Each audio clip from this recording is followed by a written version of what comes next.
Good day mga boss! Itong Magnolia Pambansang Manok Timplanos, may plano nga po magpakawala ng mga bigatin nilang mga guard. Ito yung mga guard na nagkakaedad na po. Matapos nga po ang ilang taong pamamalagi nitong si Polly sa Magnolia, ay po pwede na nga po nila itong palitan. Noong 2016 po pumasok si Polly sa Magnolia via trade kapalit itong si James Yap.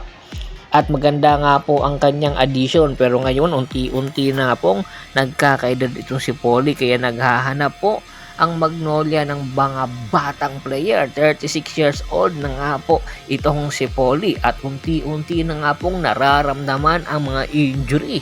Kaya naman po, ayon sa isang report, ang Magnolia nakikipag-negotiate daw ngayon sa Phoenix Fuel Master sa possible guard to guard na palitan.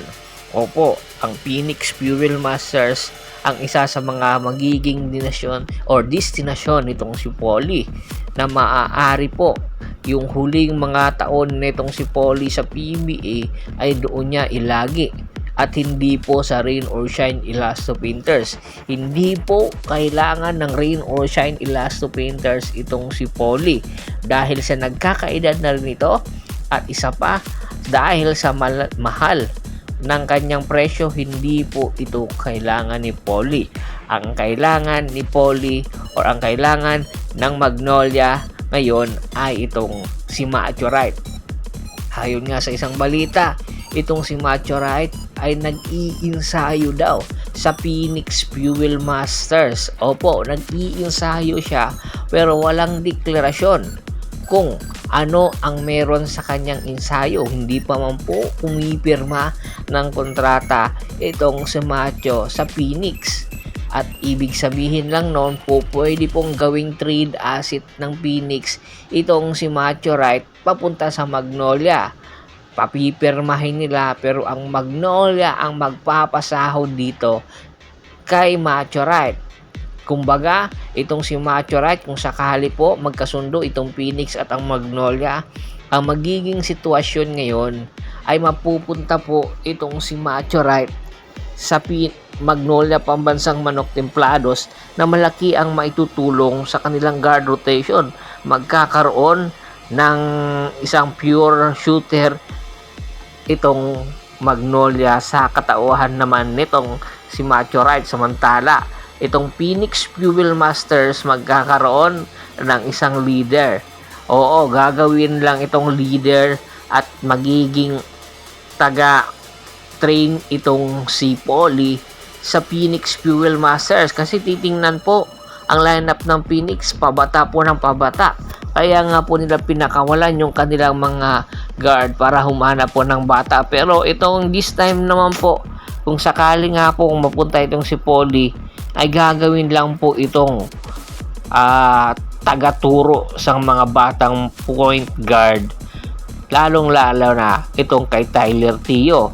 Maraming matututunan itong si Tyler Teo kay Polly kung sakali nga po mapunta ito sa Phoenix Fuel Masters. Wala na pong magiging ibang destinasyon itong si Polly kundi ang Phoenix, dahil ang magiging asset kasi ng Phoenix papunta naman sa Magnolia ay itong si Macho Right, na kung saan it's a win-win situation sa bawat kupunan. Kanya lang itong si Polly nagkakaedad na, si Macho mapapakinabangan pa ng Magnolia ng 1, 2 hanggang 3 taon. Tingin po natin, magiging patas ba itong negotiation na magaganap between Magnolia at ang Phoenix Fuel Masters involving si Polly at Macho Right? Komento na po sa baba ng video at pag-usapan po natin yan. Once again, this is Percival Monteron at your service. Don't forget to subscribe my sports channel at don't forget to click the notification bell button para nga po maging updated palagi sa kwentuhan. At bago pa man po natin tapusin ang ating kwentuhan, shout out muna tayo sa ating mga solid na followers na lagi pong sumusuporta sa atin. Kay Kagawad ka sa Kinudukusin ng Hagonoy, Bulacan, Anthony Lucky Alon at sa Lucky Alon family, Yornel Belches, Yonel Alicante. Marami pong salamat sa walang sawa niyong pagsuporta. Pakibisita na rin po ng Facebook fan page ko na Hapres PH3, Paul Goso at Bostor para po sa mga karagdagan sports balita. Hanggang sa muling kwentuhan, maraming salamat po.